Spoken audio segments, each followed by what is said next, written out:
my name is Astrid, and I was born on water to my parents who worked as traders on a ship. From the moment I opened my eyes, I saw open skies and endless ocean. I took my first steps on rocky waves.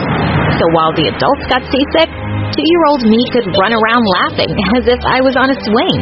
I was made for the sea, and I was terrified of land. The first time I set foot on Earth was when I was 4. It was crazy hot, and there were so many people around that I freaked out and climbed on top of my mom's head. Let's go back to the ship, Mama. We need supplies, Astrid. I can't see. I just cried till she took me back to the water, and after that, I never went with her on supply runs. I stayed with my uncles on board and learned to fish and sail. By the time I was 15, I had learned everything about our ship. I could take the captain's place any day. I loved my life and my family, but some of us had bad habits. My uncles loved to steal at every stop we made, and it got us into lots of trouble. Their worst disaster was the night we docked in a town in England. I heard noises in the middle of the night, and I saw my uncles moving a huge chest on board. They also had 2 kids with them, and they looked scared. My uncles locked them in a cabin. What are you both up to? We were doing a little loot, and these kids caught us. A loot? You promised you'd stop stealing. Let those kids go. We'd have to go to jail if they talked. We're not hurting them. Stay out of it, Astrid. They left, but I wasn't letting this go. We couldn't just take whoever we wanted. I picked the lock, and when the door opened, the boy jumped on me. Let us off this ship, you crazy pirate. Shut up, you'll get us caught. I'm gonna jump off this ship. I won't let you take us. No, stop it. I can help you. I pulled out a small boat and sneaked the 2 prisoners in while my uncles were busy sneaking in more loot. As I rowed them to shore, I begged the boy not to report my ship. I don't want my family to go to prison. They should be in prison. They're pirates. They just have bad habits. Promise me you won't tell, or I'm taking us back. I'm the son of the governor. If I go missing, your family is toast. You better take me back. What I didn't realize was that my uncles were getting ready to leave as fast as ghosts. Just as I turned back from shore, I rode my arms off, but the ship was going too fast. They couldn't even hear my screams. I jumped off the boat and tried to swim, but the fog consumed the ship. When I opened my eyes, I was in a beautiful room. I was lying on silk sheets with candies and biscuits all around me. Was this heaven? You're alive. Remember me? I'm Will. The moment I heard his voice, I freaked. I'm stranded on land. Land! Calm down. I raced out of his gigantic house, and when I saw nothing but people and streets, I wanted to throw up. Don't draw attention to yourself. I see soldiers. I could ask them for help. Suddenly, Will pushed me back into the house and locked the doors behind him. You can't talk to soldiers. If they catch you, they'll throw you in jail. What? Why? That's when he told me how bad my uncles had messed up. They'd stolen 3 chests of gold from a government ship. Everyone knew which ship did the robbery. They were sending a fleet after my family right now. No shelter, no food, and no family. Was my life ruined? I was panicking like a fish out of water, but Will asked me to stay in his house. You can be my servant. Father will give you a room for that. You saved me and my sister. It's the least I can do. Will I get free food? Yes. Thank you. You can even come to school with us. What school? Once he got over his shock, Will told me about his weird life on land. There was a building where all the kids went every day, and they listened to people talking for hours. It sounded boring, but when Will took me with him for my first day, it turned out to be awful. I was fierce and loud as a sailor, while everyone else was so proper and polite. The first time I made a fart joke, everyone screamed.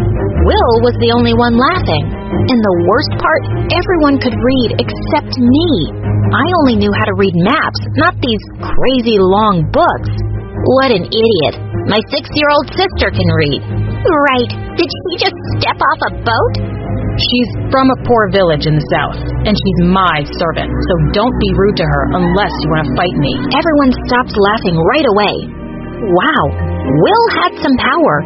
I was happy he was with me, even though it was annoying to listen to his orders and carry his things around. He even taught me how to read at home. I was protected in his shadow from everyone, except his childhood friend, Diane. She was really suspicious of me. Where did you come from? Where are your parents? What is that accent? She was a sly one. She noticed I didn't know how to use common objects, and I couldn't name any of the villages down south. One day, the teachers told us we were all going on a fishing trip. We were going to be on water, and I was so excited. But when we got on the boat, I saw the captain was not in his senses. He wasn't steering right, and the current couldn't catch us and pull us into the sea. When I told the teachers, they just ignored me, and soon we were bouncing on really. All the students were throwing up. This was a disaster. That's when we heard a splash, and people started screaming. Diane fell off the boat. Without missing a beat, I tied a rope around me and jumped. Diane was thrashing like crazy, and I had to slap her to calm her down. Then I swam with her back to the ship's ladder and pulled her out. I can't believe it. You saved my life. We're going back to shore. I'm steering the boat now. Get out of my way! It was easy to fix our path while the stupid captain snored on the floor. When we finally reached shore, everyone cheered loudly. In an instant, I was famous. Everyone was in awe of me, and they wanted to be my friend. One boy even asked me to have dinner with him and teach him how to sail. My servant is busy with me. Sorry. Why'd you do that? What if he finds your secret? I'm just protecting you. Are you jealous of all the attention I'm getting? Certainly not. Diane was the one who changed the most. She apologized for being so cold to me and grabbed me in the tightest hug. From now on, we're best friends. Come on, I'll teach you how to dress. Well, I was here now. I'd made friends in this crazy, unfamiliar place, and I was building a life of my own. Until one day, when soldiers came to see Will's father. The robbers who stole our gold have returned. Their ship is on the dock. No way! Will and I ran up to the coast, and it was my ship. Soldiers were taking my family out in chains. Please, we left our daughter here. We need to find her. You can take all the gold back. That's not how we do things. Pirates go to prison. No! I wanted to jump into my mother's arms, but Will pulled me away. I can't just leave them. There's nothing you can do by getting caught. We'll figure something out. Let's go home. When I went home, soldiers were already waiting for me, and Diane was with them. That's her. That's the girl from the pirate ship. Diane, what are you doing? Keeping us safe. She's a criminal. That's a lie. Everyone knows the robbers came back for a lost girl your age. You don't know where you're from, and you're terrible at everything except boats, because you're a pirate. I saved your life, you witch. I attacked Diane, but the soldiers pulled me off her and dragged me to prison. They threw me in a cell, and she couldn't care less. Why are you doing this? My parents planned my engagement to Will when I was a baby. I'm not letting some dirty pirate steal him from me. I would never marry someone like you. Will, I just... Before I break my rule and hit a woman, get out. I spat in her face before she left. She could hit me in my cell. I was going crazy with anxiety. What was going to happen to us? The only visitor I saw all day was Will, who came to see me at lunch. He tried to get his father to release us, but he kept failing. And then one day, everything took for the worse. I woke up one night because my whole cell was shaking. It was an earthquake. People were running outside, and I was just locked in here. Thankfully, it died out soon, but the real disaster came the next morning. There were no birds in the sky, not one. Everything was silent. Even the ocean was quiet, and it was slowly shrinking. This was bad. Guards! A giant wave is going to hit the town. You have to ring the alarms.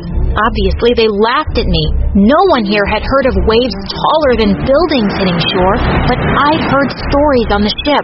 That afternoon, Will showed up to my cell with his father. He'd finally convinced the governor to release me. Sir, the earthquake last night, it's gonna flood the town. You have to tell the people to run. What is she talking about? Look at the sea.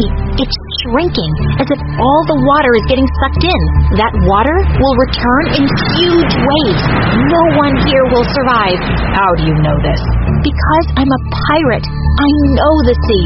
And ask the other fishermen. They'll tell you. When the governor saw the fishermen already packing their things and running away, he finally called the alarm. Release all the prisoners and animals. All citizens, run inland, now. My family was finally freed, and the soldiers gave everyone horses to make our escape. I'd never ridden a horse before, but Will took my hand and pulled me up behind him. The horses galloped inland, just as the ocean broke through the shore, destroying buildings like an angry god. Mother Nature was terrifying. I saw Diane on a horse with her father, and when she saw me with my arms around Will, she screamed and fell off. Oh my God! I yanked on Will till he stopped the horse and ran to get her back. Why do you keep saving me? I hate you! Just shut up and run! I literally threw her on our horse, and we didn't stop riding until we reached the next town. The town's governor agreed to help us and gave all the refugees food and shelter. I hugged my parents tight, sobbing loudly. I missed them so much. How did you survive here? Who took care of you? I introduced them to Will, and they literally fell to his feet with thanks. Suddenly, Will's father marched up to us, and Will said, "No, you can't put her parents back in jail. Actually, I'm here to thank Astrid. We lost our town today, but we could have lost all our people, even my son. According to Will's stories, this is the third time you've saved his life. Trouble does follow him around. You're an impressive young woman. I believe you should train to join the Navy." Wait, England's Navy? He was serious about this. He agreed to mentor me and put me in for training, and he even pardoned my parents. He did put my uncles in jail, and honestly, they deserved it. I found Will alone later and hugged him tight. Thank you for everything. I'm gonna be in the Navy. Can you believe it? I can. You'll be brilliant. I wonder, though, will you be too busy to be my girlfriend? What? You're the most incredible girl on land and sea. I'm never letting you go. I threw my arms around. Hi, my name is Megan, and I'm from California. I was born to a very poor family, and my dad was a complete jerk. He ran away from home when I was just 2, and Mom had to work as a maid in rich households to raise me. Once when I was 4, I fell really ill, and Mom had no money to get me medicine. She asked all the rich people she worked for, but none of them helped her. I hear these excuses all the time. Do you even have a kid? Mom felt helpless and decided to steal money from them to save my life. I recovered fine, but Mom was taken away by the cops, and now I had no one to take care of me. So I ended up in an orphanage. The caregiver there was a very mean, strict woman. She made us work like slaves and didn't even give us proper food to eat. Once when I was 8, I saw her shouting at one of the girls because she broke a stupid china doll while cleaning it. "How dare you touch such an expensive thing with your dirty hands? Who's going to pay for this now? Your dead parents?"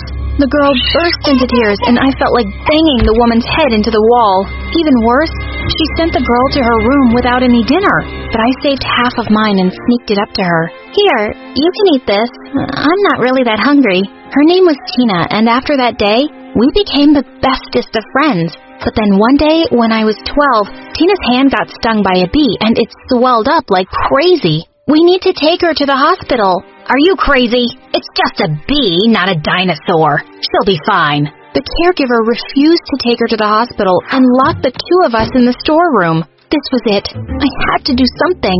I sneaked out through the window and locked the caregiver in her room. Meanwhile, Tina plucked the giant beehive from the tree nearby and threw it into her room through the window. "Open the door! Open the freaking door! There are bees in here! Someone save me!" After that, we freed all the girls from the orphanage and left that place for good. We spent hours running around the streets of California, but then we got really hungry. "Let's go to that restaurant." "But we don't have any money." They don't know that. We went in and ordered everything on the menu. After we'd eaten up to our necks, it was time to run. Tina ran at the speed of a bullet, but I was left behind. I saw the nearest parked car in the parking lot and jumped right into its open door. Easy there, kid. You're safe here. I looked up to see a handsome man dressed in really expensive clothes, and he was staring at me. I thought he'd kick me out of the car, but instead he asked me why I was running. I told him everything, and he looked kind of sad at first, but after a few minutes of silence, he said, I can't change what you've been through, kid, but I surely can give you a better future. I'll adopt you. Oh my God, adopt me? This was insane.